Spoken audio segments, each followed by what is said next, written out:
Hello दोस्तों, नमस्कार। आज की इस वीडियो में हम डिस्कस करने वाले हैं 28 नवंबर 2025 के सभी important questions with important points जो कि उससे संबंधित है और एज ए स्टैटिक और नॉन स्टैटिक दोनों में कवर किए जाते हैं। तो आप क्वेश्चन के साथ साथ जो इम्पोर्टेंट पॉइंट्स में डिस्कस करता हूँ उसको भी अपने रजिस्टर में नोट डाउन किया करें, क्योंकि जो आपका क्वेश्चन है वो तो क्वेश्चन बनता ही है, लेकिन कई बार वो नोन होने की वजह से जो उससे संबंधित सवाल है वो एग्जाम्स के अंदर ज़्यादातर पूछे जाने की चांसेस होते हैं। तो दोनों ही चीज़ों को बहुत ध्यान से देखिएगा, वीडियो को पूरा देखिएगा। कंप्लीट वीडियो के अंदर आपको बहुत सारे इंपॉर्टेंट क्वेश्चंस मिलेंगे। जो भी आप एग्जाम्स देंगे उन सब के लिए ही ये बेनिफिशियल होता है। चलिए शुरू करते हैं क्वेश्चन नंबर 1 से। फर्स्ट क्वेश्चन है, recently the Indian army officially honoured the martyrs of which operation for the first time in 38 year. हाल ही में भारतीय सेना ने 38 वर्षों बाद किस ऑपरेशन के शहीदों को आधिकारिक रूप से पहली बार सम्मानित किया है? ऑपरेशंस हैं operation Vijay, operation blue star, operation Meghdoot या ऑपरेशन पवन। अगर आप लोगों ने इसके बारे में कहीं पढ़ा है और अगर लगता है कि आपको इसका आंसर पता है तो आप कमेंट बॉक्स में आंसर जरूर किया करें। सही आंसर है ऑप्शन नंबर डी, ऑपरेशन पवन। ठीक है, ऑपरेशन पवन की शुरुआत 1987 में हुई थी। ठीक है, आप इसको ऐसे लिख दीजिएगा, थोड़ा सा मैं लिख देता हूँ, started in 1987 by Rajiv Gandhi. ठीक है, राजीव गांधी के द्वारा इसकी शुरुआत की गई थी और इसको कहाँ भेजा गया था? Sent to Sri Lanka, sent to Sri Lanka. और श्रीलंका में शहीद हुए सैनिकों की याद में ये ऑपरेशन पवन मनाया गया और इसको 38 साल बाद जो है इसको इन शहीदों को सम्मानित किया गया है। ये आपको ध्यान रखना है। तो पहली बात आपको समझ में आई कि 1987 में इसकी शुरुआत राजीव गांधी जी के गवर्नमेंट में हुई थी। ठीक है, और ये श्रीलंका में जो शहीद सैनिक थे उनके याद में इसको सम्मानित किया गया और लगभग 38 साल पुरानी बात हो चुकी है और ये पहली बार हुआ है, फर्स्ट टाइम ऑनर्ड। तो ऑपरेशन पवन के लोगों को फर्स्ट टाइम सम्मानित किया गया है, फर्स्ट टाइम ऑनर्ड, ये भी आप याद रखिएगा। ठीक है, कितने सालों में? 38 सालों में। 38 सालों में पहली बार इनको सम्मानित किया गया। प्लेस कहाँ था जहां पर इनको सम्मानित दिया किया गया? तो आप जानते हैं कि वार मेमोरियल है न्यू दिल्ली में। वार मेमोरियल, जितने भी शहीद सैनिक हैं उन सबके बना हुआ है वार मेमोरियल। कहाँ पर? न्यू दिल्ली में। तो न्यू दिल्ली में ही इनको वार मेमोरियल पर इनको पुष्पांजलि दे करके श्रद्धांजलि दी गई। किसके द्वारा?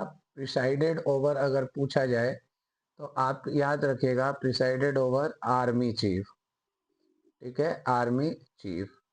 अब मैं आपसे पूछूं कि अभी वर्तमान में आर्मी चीफ कौन है, तो यहाँ पर मैं लिख देता हूँ आर्मी चीफ कौन है। तो आपको अगर पता है तो कमेंट करिए। आर्मी चीफ है उपेंद्र बिंदी। अभी पीछे भी मैंने आपको बताया था पिछली वीडियोज में, उपेंद्र बिंदी। ठीक है, ये भी आपको याद रखना है, क्योंकि जो भी मोस्ट इम्पॉर्टेंट डेजिग्नेशंस होती हैं ना और प्रेजेंट में जो भी होती हैं उनको आपको याद रखना बहुत ही जरूरी होता है।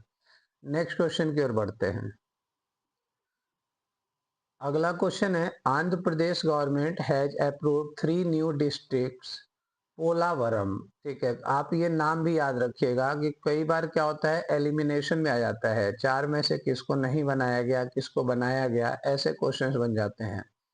तो आप देखिए कि आंध्र प्रदेश ने तीन नए डिस्ट्रिक्ट बनाए हैं। एक है Polavaram, Markapuram and Madanapalle. After this new formation what is the total number of districts in Andhra Pradesh now? Andhra Pradesh सरकार ने तीन नए जिले पोलावरम, मरकापुरम और मदनपल्ले को मंजूरी दी है। इस नए गठन के बाद अब आंध्र प्रदेश में कुल जिलों की संख्या कितनी हो जाएगी? तो सबसे पहले मैं अगर पूछूं कि पुराने जिले कितने हैं, ओल्ड नंबर ऑफ डिस्ट्रिक्ट्स, कितने पुराने जिले हैं, ये भी एक सवाल होता है। तो पुराने जिलों की संख्या 26 है। अब +3 कर दिया जाएगा तो ये हो जाएंगे 29। तो न्यू डिस्ट्रिक्ट हो जाएंगी, न्यू डिस्ट्रिक्ट 29। ठीक है, तो 29 हो जाएंगे। ऑप्शन नंबर बी इसका सही जवाब है। अब यहाँ पर बात हो रही है कि आंध्र प्रदेश गवर्नमेंट, अब ये काम कौन करता है? तो गवर्नमेंट में सीएम की बात अगर की जाए तो चीफ मिनिस्टर कौन है? आंध्र प्रदेश के चीफ मिनिस्टर कौन है? चंद्रबाबू नायडू, चंद्रबाबू नायडू। ठीक है, आप मुझे आंध्र प्रदेश की कैपिटल कमेंट बॉक्स में बताइएगा कि आंध्र प्रदेश की कैपिटल क्या है। तो 3 जिले आपको पता चल गए। पुराने जिलों की संख्या 26 थी, 3 जुड़ करके 29 हो गई। अगर एक चीज और हम आपसे पूछें कि 2022 में, ठीक है ना, 2022 में 13 नए जिले जोड़े गए थे, +13 न्यू डिस्ट्रिक्ट्स एडेड, है ना, न्यू डिस्ट्रिक्ट्स एडेड। तो ये भी आपको याद रखना है कि 2022 में 13 नए जिले जोड़े गए थे, तो इससे पहले 13 थे। ठीक है, तो टोटल हो गए थे 26, और 26 के बाद अब 3 हो गए। तो 2022 में 13 नए जिलों को जोड़ा गया था आंध्र प्रदेश राज्य के अंदर। तो ये भी आपको ध्यान रखना है। ठीक है, अब आपको क्लियर हो गया कि 13 सबसे पहले, फिर 13 जुड़े 26, फिर अब जुड़ गए 3, तो टोटल हो गए 29। तो अब राज्यों की संख्या हो गई, सॉरी, जिलों की संख्या हो गई 29। तो राज्य आंध्र प्रदेश में टोटल जिले 29 हो गए। नेक्स्ट क्वेश्चन की ओर बढ़ते हैं। अगला question, in which city did India's first global scale aircraft engine MRO SAESI facility open? Bharat की पहली वैश्विक स्तरीय एयरक्राफ्ट इंजन MRO SAESI सुविधा किस शहर में शुरू हुई है? ऑप्शन है बेंगलुरु, चेन्नई, हैदराबाद या पुणे। सही जवाब है ऑप्शन नंबर सी, हैदराबाद। अब ये आपको समझना पड़ेगा कि SAESI क्या है। ये जो है ना, ये इज लाइक, ये किस काम में आती है? वन ऑफ द वर्ड्स, ये एक सेफ्रॉन है। सेफ्रॉन क्या होता है ये भी बता देता हूँ। Safran one of the world's biggest, one of the world's biggest जो एयरक्राफ्ट्स वगैरह होते हैं ना, उसकी मेंटेनेंस या उसके इंजन की मैन्युफैक्चरिंग यूनिट होती है। One of the world's biggest aircraft engine manufacturer. ठीक है, अब इससे संबंधित इसको भारत में चालू किया जा रहा है, हैदराबाद में इसको स्थापित किया जा रहा है कि ये काम अब इंडिया में हो सके। तो इससे पहले क्या होता था, इसको आप समझ लीजिए कि जो एयरक्राफ्ट्स के इंजन है या एयरक्राफ्ट मेंटेनेंस होता था ना इंडिया का, वो बाहर भेजा जाता था, विदेशों में भेजा जाता था, जिसकी वजह से उसमें लगने वाला समय और उस पर लगने वाला पैसा खर्च जो है वो अत्यधिक आता था। अब ये भारत के अंदर इसको शुरू किया जा रहा है, तो इसको जब भारत के अंदर हैदराबाद में इसको स्थापित किया जा रहा है, अब जब ये भारत के अंदर आ जाएगा तो इससे भारत को बहुत सारा बेनिफिट होने वाला है। क्या हो जाएगा कि एक तो समय कम लगेगा, जाना वहां होल्ड करना, होल्ड करके अपने एयरक्राफ्ट को रखना, ये सबसे हम बच जाएंगे। दूसरा, हमारा जो खर्चा आएगा वो भी भारत के हिसाब से खर्चा आएगा, विदेशी खर्चे नहीं आएंगे। ठीक है, और इससे सबसे बड़ी बात जो होती है, आत्मनिर्भर भारत को आत्मनिर्भर भारत को सहयोग मिलेगा। आत्मनिर्भर भारत। ठीक है, ये इसमें भी आप देखेंगे कि इस एयरक्राफ्ट फैसिलिटीज या मेंटेनेंस या मैन्युफैक्चरिंग यूनिट्स की वजह से आत्मनिर्भर भारत में भी काफी वृद्धि हो जाएगी। ठीक है, तो एविएशन मेंटेनेंस हब बन जाएगा भारत। तो बल्कि और भी जगहों से भारत के अंदर एयरक्राफ्ट्स आने लगेंगे मेंटेनेंस के लिए। ठीक है, ये याद रखना है आपको। नेक्स्ट क्वेश्चन देखते हैं। World skills Asia competition 2025 was hosted by which region? World skills Asia competition 2025 की मेजबानी किसने की? ऑप्शन है Chinese Taipei, south Korea, Japan या सिंगापुर। इसका सही जवाब है option number A, Chinese Taipei. ठीक है, ये एक मेजर इंटरनेशनल कंपटीशन होता है, आप इसको याद रख सकते हैं। मेजर इंटरनेशनल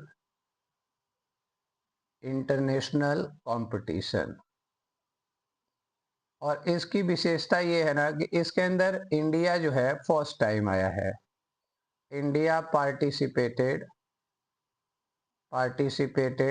फर्स्ट टाइम, पहली बार इन 2025। तो ये आप देखेंगे फर्स्ट एवर पार्टिसिपेशन है भारत का इसके अंदर। तो इसके अंदर अलग अलग क्षेत्रों से जो स्किल्ड लोग हैं वो जा करके हिस्सा लेते हैं। अगले क्वेश्चन की ओर बढ़ते हैं। नेक्स्ट क्वेश्चन है, who has been appointed as the tournament ambassador for ICC men's टी20 वर्ल्ड कप 2026। आईसीसी मेंस टी20 वर्ल्ड कप 2026 के लिए टूर्नामेंट एम्बेसडर किसे बनाया गया है? ऑप्शन है विराट कोहली, एमएस धोनी, हार्दिक पांड्या या रोहित शर्मा। क्रिकेट फैंस इसका आंसर बताएं फटाफट। सही आंसर है option number D, Rohit Sharma. ठीक है, अब आप देखेंगे कि पहली बार फर्स्ट टाइम जो है ना, फर्स्ट टाइम किसी रिटायर्ड प्लेयर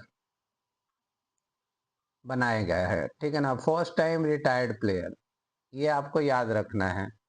तो पहली बार जो है रिटायर्ड प्लेयर को ये पोजीशन दिया गया है। टू दिस पोजीशन लिख देता हूँ, याद रहेगा अगर आप लोग पीडीएफ में पढ़ेंगे तो। ठीक है, तो first time retired player to this position को अपॉइंट किया गया है, ये आपको ध्यान रखना है। अभी आपको ये देखना है कि टी20 वर्ल्ड कप 2026 इसको होस्ट कौन करने वाला है। ठीक है जी, तो होस्ट कौन करेगा, तो ये भी आप याद रखिएगा, होस्टेड बाई, ये ज्वाइंट होस्ट है। इसके अंदर आप इंडिया और श्रीलंका दो लोग मिल करके इसको होस्ट करेंगे। इंडिया एंड श्रीलंका, दो कंट्रीज मिल करके इसको होस्ट कर रही है।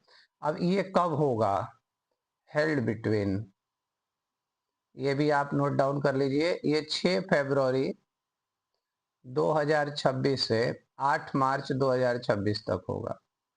8 मार्च 2026 तक।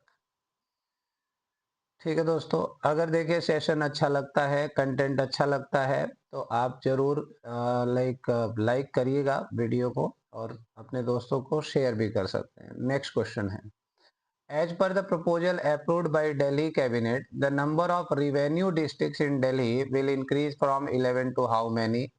तो दिल्ली के अंदर रिवेन्यू डिस्ट्रिक्ट्स को बढ़ाया जाने वाला है। ठीक है, तो अभी जो है 11 इसकी संख्या है, 11 से कितनी की जाएगी? तो दिल्ली मंत्रिमंडल द्वारा अनुमोदित प्रस्ताव के अनुसार दिल्ली में राजस्व जिलों की संख्या 11 से बढ़कर कितनी हो जाएगी? 13, 12, 15 या 14? सही जवाब है ऑप्शन नंबर ए, 13 हो जाएगी। ठीक है, तो 11 रिवेन्यू डिस्ट्रिक्ट्स जो है अभी, अब उसको दिल्ली गवर्नमेंट जो है 13 करने वाली है। ऐसा करने से क्या होगा, इसका पर्पज क्या होने वाला है? देखिए, जब क्या होता है ना, छोटे छोटे एरिया होते हैं, है ना, स्मॉल एरिया होगा तो डेवलपमेंट ज़्यादा होगा। स्मॉल अगर एरिया होगा तो डेवलपमेंट ज़्यादा होगा, ध्यान ज़्यादा रखा जा सकता है, तो डेवलपमेंट बढ़ जाता है। इन्हीं सब कारणों की वजह से ऐसा किया जा रहा है।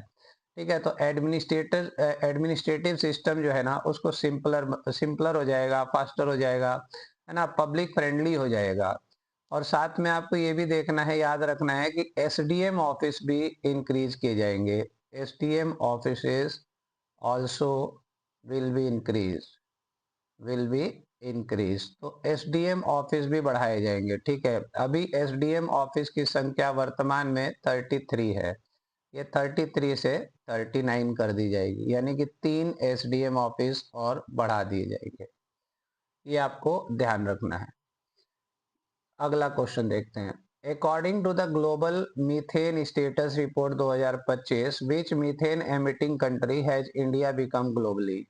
ग्लोबल मीथेन स्टेटस रिपोर्ट 2025 के अनुसार भारत वैश्विक स्तर पर कौन सा मीथेन उत्सर्जन देश बना है? तो 5, 4, 3, 2 किस संख्या पर आ जाता है भारत? तो सही जवाब है ऑप्शन नंबर सी, तीसरे नंबर पर। तो यहाँ पर बात आती है सबसे पहले कि ये रिपोर्ट तैयार किसके द्वारा की जाती है? रिपोर्ट बाई, तो रिपोर्ट जो तैयार की जाती है यूएनईपी के द्वारा किया गया है। ठीक है, यूएनईपी के द्वारा। अब रैंकिंग देखें, रैंकिंग अगर देखते हैं कि कौन कौन रैंकिंग्स में आता है, तो पहले नंबर पर आता है चाइना। ठीक है, और दूसरे नंबर पर आता है अमेरिका। पहले नंबर पर चाइना और दूसरे नंबर पर अमेरिका। अब यहाँ पर आप देख सकते हैं कि अगर हम कहें कि इंडिया में मीथेन क्यों जनरेट हो रहा है, इंडिया में मीथेन जनरेट कैसे हो जाता है, ठीक है। तो आप ये सुनते होंगे पराली वाली बात सुनते हैं ना, पराली, पैलेट, इसको अंग्रेजी में पैलेट कहते हैं, PALLET। तो इसको बर्न करने की वजह से होता है, इसको जलाने की वजह से होता है, ठीक है।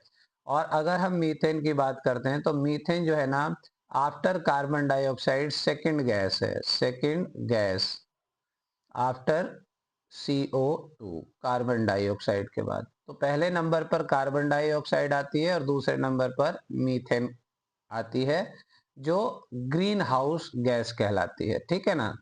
तो ये भी आपको ध्यान रखना है कि कार्बन डाइऑक्साइड के बाद मीथेन जो है वो दूसरी ग्रीन हाउस गैस है। तो इनको ग्रीन हाउस गैस भी कहते हैं, ये भी आप ध्यान रखिएगा, ग्रीन हाउस गैस, ठीक है। चलिए, और ये क्या है, ये इसकी वजह से क्या होता है, इसकी वजह से धरती का जो तापमान है ना वो बढ़ने लगता है। ये आपको ग्रीन हाउस गैसेस के बढ़ने की वजह से क्या होता है, धरती का तापमान बढ़ जाता है। अगला क्वेश्चन है, when was national constitution day celebrated. Polity का क्वेश्चन है, हाल फिलहाल में मनाया गया है। हाल ही में राष्ट्रीय संविधान दिवस कब मनाया गया है, 23 नवंबर, 24, 25 या 26। सभी को लगभग पता होना चाहिए, ऑप्शन नंबर डी, 26 नवंबर को मनाया गया है, ठीक है ना। अब पूरा जो संविधान सभा से संबंधित, संविधान सभा है या संविधान से संबंधित आपको अगर कुछ जानना है पॉलिटी में, तो आप हमारी रिकॉर्डेड वीडियोस देख सकते हैं, पॉलिटी की चैनल पर आपको मिल जाएगी कि कैसे कैसे संविधान सभा बना, कैसे कैसे संविधान बना, फिर संविधान में क्या क्या चीजें आई, तो वो आपको वहां पर मिल जाती हैं। अब ये देखिए हुआ क्या था, कॉन्स्टिट्यूशन जो है ना वो कंप्लीट हुआ था इस दिन, constitution of India was completed, ठीक है, इस दिन कंप्लीट किया गया था। ईयर था क्या, कंप्लीटेड इन 1949। तो ये आपको ध्यान रखना है कि संविधान हमारा बन के तैयार हो गया था 26 नवंबर 1949 को। सेलिब्रेशन स्टार्टेड, अगर हम बात करते हैं कि संविधान दिवस का सेलिब्रेशन स्टार्ट कब से हुआ, तो ये आपको याद रखना है 2015 से हुआ था। इसका थीम जो है वो थीम क्या था, तो our constitution, our constitution, our self respect, our self respect, ठीक है। और ये कहाँ पर हुआ, सेलिब्रेट कहाँ पर किया गया, तो ये है न्यू दिल्ली में, ये भी आपको ध्यान रखना है, न्यू दिल्ली में। अगला क्वेश्चन देखते हैं, अगला है, where has union minister Pralhad Joshi inaugurated the pellet plant. पराली वाली बात हो रही है, ठीक है ना, तो पैलेट पराली, ताकि जो पराली है उसको जला करके मीथेन जैसी गैस को जनरेट ना करके उसका कहीं उपयोग किया जाए। तो हाल ही में केंद्रीय मंत्री प्रहलाद जोशी ने पैलेट प्लांट का उद्घाटन कहाँ किया, ऑप्शन है राजस्थान, उत्तर प्रदेश, हरियाणा या मध्य प्रदेश। आप रिलेट कर सकते हैं, ये पराली की समस्या पंजाब हरियाणा की है, तो option number C is the correct answer. अगर हम ये बात करें कि यूनियन मिनिस्टर जो हैं प्रहलाद जोशी, ये किस मिनिस्ट्री से संबंधित हैं, तो इनकी मिनिस्ट्री जो है, मिनिस्ट्री किसकी, प्रहलाद जोशी जी की, प्रहलाद जोशी मिनिस्ट्री। तो आप याद रखिएगा, new and renewable energy, union minister of new and renewable renewable energy,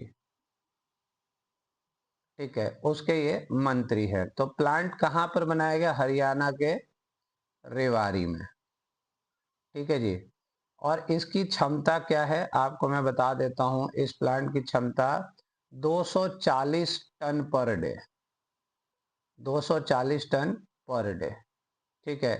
या पराली को लाइक खत्म करके, जला करके या उसको नष्ट करके ये क्या करेगा, या इसके अलावा और भी कृषि अवशेष जो भी है ना उनको नष्ट करके ये एक तो पॉल्यूशन को खत्म कर देगा और दूसरा ये क्या करेगा, ये हमारे यूजफुल गैसेज या अलग अलग चीजें बना करके ना हमें बायो क्या कहते हैं बायो पैलेट्स कर देगा, बायो पैलेट्स प्रोड्यूस करेगा, ठीक है ना, बायो पैलेट्स। तो आपको ये याद रखना है कि 240 टन की इसकी क्षमता होगी रोज की। अगला क्वेश्चन देखते हैं। REPM scheme supports which national mission?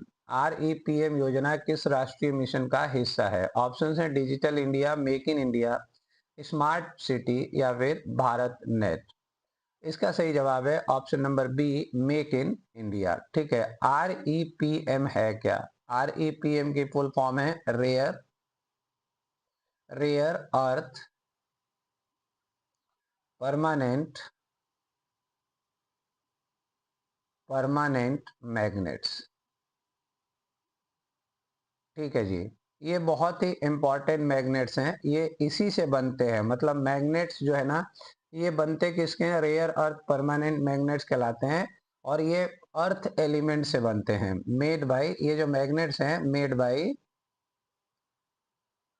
Made by earth elements, rare अर्थ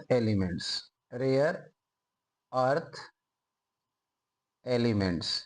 ठीक है, और इसका लार्जेस्ट प्रोड्यूसर जो है ना, लार्जेस्ट प्रोड्यूसर वो चाइना है, वो चाइना है, ये आपको ध्यान रखना है। इस अब ये जो मैग्नेट्स यूज होते हैं ना, ये लगभग हर इंडस्ट्री में यूज होता है, जितनी भी मैन्युफैक्चरिंग इंडस्ट्रीज मिलेंगी ना, मशीनरी से संबंधित है, ऑटोमोबाइल से संबंधित है, ठीक है, डिफेंस में इसका बहुत काम होता है। तो इस पर क्या होता है, ज्यादातर डिपेंडेंसी चाइना पर होती है। तो हमें भविष्य की सिक्योरिटी को लेकर के इसके ऊपर हम लोग काम कर रहे हैं ताकि हम इसका उत्पादन खुद से कर सकें, चाइना की डिपेंडेंसी कम हो सके। ठीक है, और आपको बताऊं 90% ग्लोबल है इसके पास कमांड इसके ऊपर, 90% of global rare earth magnet जो है ना वो चाइना प्रोड्यूस करता है। अब इसके अंदर क्या क्या है देखिए, इसके अंदर मोस्टली आपको कोई अगर नाम दे दूं तो क्या क्या मिलता है, नियोडीमियम है ना, नियोडीमियम मैं लिख लेता हूँ, NODYMIUM। ठीक है, इसको ND से डिनोट करते हैं। इसके अंदर 4 एलिमेंट्स आपको मिल जाते हैं, सेमेरियम, SAMARIUM, सेमेरियम, ये SM से डिनोट किया जाता है। ठीक है जी, इसके बाद आपको मिलता है डिस्पोशियम, DYSPROSIUM। ठीक है जी, इसका DY सिंबल होता है। और एक और मिलता है प्रेजोडियम, इसको लिखता हूं, थोड़ा लंबा नाम है, PRASEODYMIUM। इसको आप नोट कर सकते हैं, इसको PR से डिनोट करते हैं। तो ये बहुत ज़्यादा इंपॉर्टेंट है, मैंने बताया ना कि हर इंडस्ट्री में लमसम इसका प्रयोग किया जाता है। तो इसलिए हमें चाइना पे डिपेंडेंसी है, चाइना की डिपेंडेंसी को कम करने के लिए भारत इस पर काम कर रहा है और ये मेक इन इंडिया के अंतर्गत आएगा। तो ये थे आज के सारे इंपॉर्टेंट करंट अफेयर्स दोस्तों, उम्मीद करता हूँ आपको पूरे सेशन में मजा आया होगा, आपने एक एक पॉइंट नोट कर लिया होगा एग्जाम पॉइंट ऑफ व्यू से। इनमें से जो भी सेलेक्टिव क्वेश्चंस बनने लायक होते हैं वो अपनी तरफ से मैं डालता हूं ताकि आप चीज़ों से अवेयर रहे। मिलता हूं अगली वीडियो में, तब तक के लिए नमस्कार।